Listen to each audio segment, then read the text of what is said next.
बड़े दुख के साथ ये बात करनी पड़ती है, टिकटों की बारी आती है, पैराशूटिया पर सलत हो जाते हो। आज आपकी मुलाकात करवाएंगे मुस्लिम लीग नून के देरीना और बानी रुकन मियां खालिद शाहीन से, जो पिछले 37 साल से नून लीग का हिस्सा, और जानेंगे इनकी पार्टी किस बुनियाद पर कैंडिडेट्स मुंतखब कर रही है और सिलेक्शन का क्या म्यार है, फैसले कौन कर रहा है और नून लीग का मुस्तकबिल क्या है, जानिए इस वीडियो में। उर्दू पॉइंट की वीडियोस देखने के लिए हमारा चैनल सब्सक्राइब कीजिए और बेल के आइकन पर क्लिक कीजिए ताकि आप हमारी तमाम आने वाली वीडियो से बाखबर रह सकें। सर, नून लीग में कब आए, नवाज शरीफ साहब से कब मोहब्बत हुई, ये सब कहाँ से आगाज़ हुआ है सबका? मेरा एक ज़माना तालिब इल्मी से ही मैं मतलब हूँ। नून लीग को आप अगर स्पेशली कोड करते हैं तो उसके पीछे अगर चले जाएं तो ज़ाहिर है इसका सारा एक पार्ट है ये। तो मैं MSF में रहा हूँ सन 1978 से। अच्छा। मैंने मतलब आगाज़ किया जब कॉलेज में मैं था, तो उस वक्त ऑर्गेनाइज़ किया मैंने, और मुझे ये भी फ़ख्र है कि मैं उस वक्त ऑर्गेनाइज़ करने में ज़िला रहीम यार ख़ान में फ़र्स्ट टाइम जो ऑर्गेनाइज़ हुई पार्टी क़याम पाकिस्तान के बाद, तो वो मुस्लिम स्टूडेंट फेडरेशन, उसका आगाज़ मैंने किया था। तो उस वक्त बुज़ुर्ग थे ना, तो वो उनकी आंखों में मैंने आंसू देखे जब उनको मैंने बताया कि मैं MSF को ऑर्गेनाइज़ करने के लिए मैंने ये ज़िम्मेदारी सौंपी की। तो वो कहते कि हमने पाकिस्तान बनने के बाद ये आज हम नाम सुन रहे हैं कि रहीम यार ख़ान के अंदर और हमारे ज़िले के अंदर जो है ना, ये MSF का नाम आया है, जो मुस्लिम लीग से मोहब्बत करते थे। अच्छा, आप जब MSF में थे, नवाज शरीफ साहब भी थे आपके साथ MSF? नहीं सर, नहीं, नवाज शरीफ साहब तो मेरे से सीनियर हैं और उनका पता नहीं उस वक्त मतलब मेरा नहीं सी उस वक्त नहीं था ऐसा। जब मैं MSF में आया था तो उस वक्त मुस्लिम लीग के 4 धड़े थे। मुझे याद है खान अब्दुल कयूम खान साहब होते थे, इसी तरह पीर पगाड़ा साहब, इनका एक ग्रुप होता था, और इसी तरह हमारे ख्वाजा खैरुद्दीन साहब, इनका ग्रुप होता था, मोहम्मद हुसैन चट्ठा साहब, इनका ग्रुप है, मुझे नाम याद है ये सारे। अच्छा। तो मैंने अपनी उस उम्र में और मेरी जो तड़प थी मुस्लिम लीग के हवाले से या मुस्लिम स्टूडेंट फेडरेशन के हवाले से, तो मैं इनसे मिला हूँ, कायदीन से सब मैं मिला हूँ अपने स्टूडेंट लाइफ में भी। तो ये सारे हमें चलाते थे इस तरीके से कि भी हमारे साथ चलें। हमारे चूँकि वो खुद उनकी मुस्लिम लीग एक अपनी होती थी, शनाख्त होती थी, अपने नाम से चलाते थे, लेकिन वो मुस्लिम लीग ड्राइंग रूमों की हद तक थी। तो मुझे वो लफ्ज़ याद है, मुझे वो ज़ैद बाजवा साहब कहते, बाद में मरकज़ी जनरल सेक्रेटरी बने इस्लामी जमीयत-उल-उलमा के। वो उन्होंने मुझे कहा कि मुर्दा घोड़े ज़िंदा नहीं होते, और ये मुस्लिम लीग एक मुर्दा घोड़ा है, तो ये कभी मैदान में मतलब इस तरीके से नहीं आती। जितनी तुम मेहनत कर रहे हो ना, अगर तुम हमारे साथ अटैच हो जाओ ना, तो तुम आगे बहुत तुम्हारा फ्यूचर बन सकता है। किसने कहा था? ज़ैद बाजवा साहब होते थे, मरकज़ी जनरल सेक्रेटरी, बाद में बने हैं वो, आकर डॉक्टर हैं वो। अच्छा। तो उन्होंने जब मुझे ये कहा तो फिर मैंने और मेहनत की। तो फिर एक वक्त है फिर हमारी यूनियन के इलेक्शंस जो हुए, उसमें भी हमारी यूनियंस जो है वो यूनियन बैन हो चुकी थी, जनरल ज़िया की हुकूमत आ गई थी। फिर इलेक्शन हुआ एक, जब यूनियन बहाल हुई है, उस वक्त हमारा यूनियन जो है ना सारी MSF की आई है। आपकी नवाज शरीफ साहब से पहली मुलाकात कैसे? और रहीम यार ख़ान आए थे, अपना इनका दौरा था रहीम यार ख़ान का, तो एक बड़ा अच्छा हौसला अफजा हमारे लिए वो इक़दाम था। तो होपफुली हम फिर आगे निकले हैं। तो उसके बाद फिर गुलाम दरवानी साहब चूँकि जनरल सेक्रेटरी पंजाब थे, तो मियाँ साहब प्रेसिडेंट भी थे पाकिस्तान मुस्लिम लीग के। अच्छा। प्रेसिडेंट उसमें नून लीग नहीं थी ना, तो नून लीग फिर जनरल साहब के जब प्राइम मिनिस्ट्री जो ख़त्म हुई है इनकी, उसके बाद फिर मियाँ साहब ने फिर उसको प्राइम मिनिस्टर बने हैं मियाँ साहब। तो फिर बाकायदा फिर नून लीग के हवाले से ये सारा। नून लीग कैसे बनी? अभी बात यह है कि नून लीग कैसे बनी? नून लीग कैसे बनी का मैं आपको सिर्फ इतनी बात में, देखें, मुझे एक सवाल अक्सर लोग करते हैं कि जी आप मियाँ नवाज शरीफ साहब को क्यों आपके आइडियल हैं जी, ये बात आती भी है। और मेरी मोहब्बत उनसे ऐसी है कि यकीन करें कि मैं मतलब एक इश्क होता है ना बंदे को, मैं इस हद तक मैं मियाँ साहब से प्यार करता हूँ। क्यों करते हैं प्यार? मैं उसी की वजह बता रहा हूँ। ख्वाहिश मेरी यही थी ना कि मैं पाकिस्तान बनाने वाली पार्टी आज ड्राइंग रूम में चले गई है। आप मेरी बात को फॉलो करें। आप इक़्तिदार में देखना चाहते थे?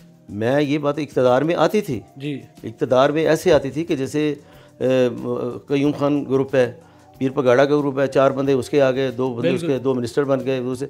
तो ये ड्राइंग रूमों की पार्टी थी जिसको इक़्तिदार की लौंडी कहा जाता था। ये नहीं, मैं उस वक्त भी ये लफ्ज़ सुनता था, बड़ा नामुनासिब लफ्ज़ है ये, लेकिन ये लफ्ज़ कहने वाले बड़े बरमला कहते थे, अपनी स्टेजों पर तकरीरों में कहते थे कि जी इक़्तिदार की लौंडी है ये मुस्लिम लीग। ये पार्टी नहीं कहते थे कि ये तो उसको इक़्तिदार में 4-5 लोग आ जाते हैं, तो ये तो बस इसका इतना ही है, इनका हिस्सा कुछ नहीं। तो मेरे जैसा बंदा ये सोचता था, मैं सोचता था उस वक्त उस उम्र में भी, तो क्या मैं अपनी ज़िंदगी में मुस्लिम लीग को भरपूर तरीके से इक़्तिदार में देख सकूँगा।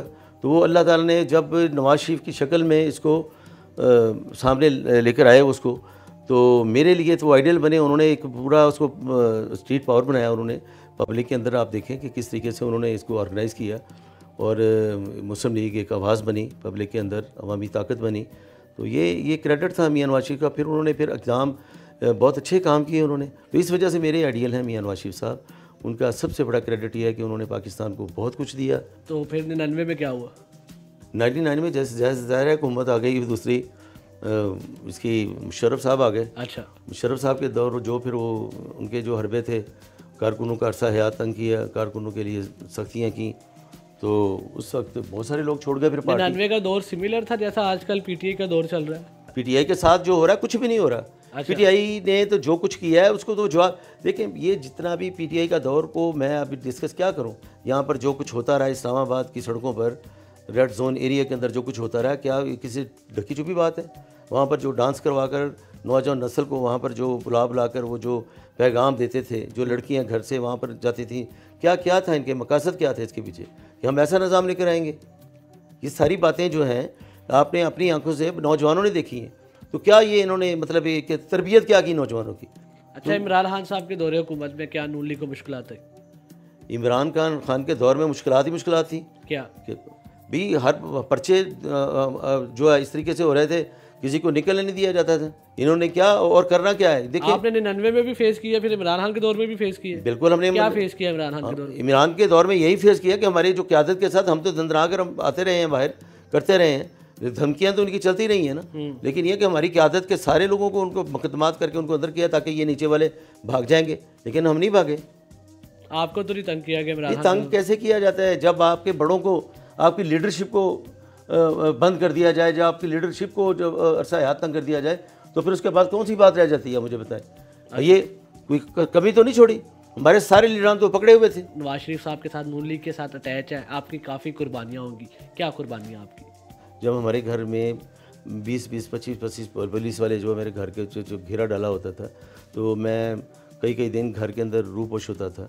तो बच्चे मेरे वो खौफ के मारे वो जो मतलब देखते थे मेरी हालत को, तो मैं ये समझता हूँ कि वो एक इतना संगीन दौर था मेरे लिए, इतना कर्बनाक कैफियत से मैं गुजरा हूँ कि वो मैं आपको लफ्ज़ों में नहीं बयान कर सकता। ये हक़ाइक़ पे मैं आपको बता रहा हूँ। तो फिर उसी वक्त मेरे ऊपर मुकदमात थे, लेकिन मैंने एक बार मैंने ज़ुल्फ़िकार खोसा साहब को फ़ोन किया। मैंने कहा जी सरदार साहब, मुझे, हमारे सदर थे वो पंजाब के, मैंने कहा सरदार साहब मैं तो इतना आ गया हूँ तो मैं कुछ कर नहीं सकता, मुझे लगता है मैं अपने आप को गिरफ्तारी में। की बात है ये अपना मुशर्रफ दौर की। तो अब जो टिकटें दे रहे हैं उसमें क्या मेयार क्या है टिकटें देने का? अब यह मियाँ साहब ने खुद बुलाकर जो पूछ रहे हैं, कारकुनों को सामने बुलाकर जो भी एप्लीकेंट है उसमें से पूछते हैं, उनकी खिदमत पूछते हैं मियाँ साहब कि क्या खिदमत है आपकी पार्टी है। तो जो बंदा अपनी खिदमत बताता है, ज़ाहिर है उसको फिर उस हिसाब से वो डील करते हैं। तो मैं समझता हूँ कि अगर मियाँ साहब का मेयार जो कहते हैं कि मेरिट पे फैसले होंगे, तो मियाँ साहब को चाहिए कि अपने फैसले, और करते हैं मियाँ साहब खुद फैसले करते हैं। नवाज शरीफ साहब के साथ कितने बंदे इंटरव्यूज ले रहे हैं? उनके पास कमेटी है पूरी, उनकी कमेटी के साथ मेंबर है कमेटी में? कमेटी में मेरे ख्याल 30 के करीब हैं, 30 से ऊपर ही होंगे। तो उनमें कई मेंबर्स होंगे जिन्होंने बड़े बाद भी नून लीग ज्वाइन की, तो आपको तो काफ़ी साल हो गए, आपको नहीं लगता कि आपको उस कमेटी में होना चाहिए? नहीं होना चाहिए, उनके पैरामीटर्स और होते हैं, वो मेरे हवाले से नहीं, बहुत सारे लोग हैं पाकिस्तान में सीनियर्स हो, उनके अपने पैरामीटर्स हैं, ये कोई बात नहीं है। मैं तो ये कोई ऐसी बात नहीं है कि भाई वो फलां नहीं है तो आप क्यों नहीं है, तो खिदमत का मतलब हम समझते हैं कि कारकुनों की आवाज़ मैं बनता रहा हूँ अपने ज़िले में। मियाँ साहब को कम से कम जो बुलाकर हर जिनको वो पर्सनली जानते हैं उनकी हिस्ट्री उनके पास है, उनकी हिस्ट्री उनके पास है मियाँ साहब के पास, और वो उसके ऊपर अगर मेरिट पे फैसले करें तो मुझे यकीन है कि इंशाल्लाह नंबर 1 पे मेरिट पे मेरी खिदमत है पूरी इंशाल्लाह पार्टी के अंदर। सर, नून लीग का वर्कर्स के साथ क्या सलूक है? क्या कहते हैं नून लीग वर्कर के साथ कैसा चलते हैं? वर्कर की इज्जत है? कारकुन किसी भी पार्टी के लिए रीढ़ की हड्डी की हैसियत रखता है, किसी भी पार्टी का हो कारकुन, वो काबिल इज़्ज़त होता है। हमें पता है कि कारकुन कैसे झंडे उठाता है, कितनी कितनी मुश्किलात को फेस करता है वो। लेकिन आज बड़े दुख के साथ ये बात करनी पड़ती है कि कारकुन जब टिकटों की बारी आती है, जब कोई ऐसे मामला आते हैं, पैराशूटिया पर मतलब मुसल्लत हो जाते हैं। पैराशूटियों के पास पैसा ज़्यादा होता है? पैसा होता है, डेफिनेटली पैसा होता है, उनके पास कर्तव्य होते हैं उनके, वो अपने आप को जिस तरीके से हम इलेक्टेबल की बात करते हैं बार बार, इलेक्टेबल कैसे बनते हैं ये लोग? जब हर पार्टी ये समझती है कि ये बंदा हमारी ज़रूरत है, ये बंदा इसके बगैर, तो लोग अंडर प्रेशर बन जाते हैं, वहाँ इलाके के लोग अंडर प्रेशर हो जाते हैं।